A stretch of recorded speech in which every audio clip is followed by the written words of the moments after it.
মূল্যে হোক এই আওয়ামী লীগ ফ্যাসিস্ট সরকারকে নিষিদ্ধ করতে হবে এবং অনতি বিলম্বে আমরা প্রধান উপদেষ্টার দৃষ্টি আকর্ষণ করছি যাতে এই প্রোগ্রাম দ্রুত জারি হয়, বাংলাদেশে যাতে আর ফ্যাসিস্ট আওয়ামী লীগ কখনো রাজনীতি করতে না পারে।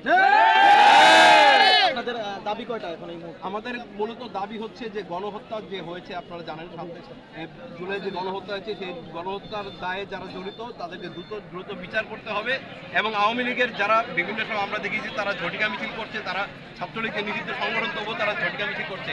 এই আগামীতে যাতে ছাত্রলীগ, যুবলীগ সহ আওয়ামী লীগ যাতে আর ঝটিকা মিছিল করতে না পারে এবং তাদেরকে যাতে চিরতরে আওয়ামী লীগের রাজনীতি নিষিদ্ধ করা হয়, সেজন্য ইতোমধ্যে ইসলামী আন্দোলন বাংলাদেশের পক্ষ থেকে যমুনা, আপনারা জানেন গতকালকে যে আন্দোলনটি হয়েছিল এনসিপি সহ বিভিন্ন রাজনৈতিক দল, সেখানে পিসাব চরমনাই সংহতি জানিয়ে একত্রতা প্রকাশ করেছে এবং এই পর্যন্ত আমরা ঢাকাতে আমরা ইসলামী আন্দোলন বাংলাদেশের বিভিন্ন নেতাকর্মী তারা জড়ো হচ্ছে এবং আগামীকাল ইনশাল্লাহ বাইতুল মোকাররম উত্তর গেট থেকে মার্চ টু শাহবাগ ঘোষণা করা হয়েছে। আমরা ইনশাল্লাহ এখান থেকে শুরু করে আমরা ইসলামী আন্দোলন কর্মীদের ঢাকাস্থ যারা রয়েছে আমরা ইনশাল্লাহ সেই প্রোগ্রামে ইনশাল্লাহ যোগদান করবো ইনশাল্লাহ। মুসলিম বাংলা আওয়ামী লীগের ক্ষমতা নেই, এই বাংলার ঠাই মুসলিম বাংলায় আওয়ামী লীগের ঠাঁই নেই, মুসলিম বাংলায় আওয়ামী লীগের আর পুনরুদ্ধার করা হবে না। মুসলিম বাংলায় আমরা চাই আওয়ামী লীগকে নিষিদ্ধ করতে হবে।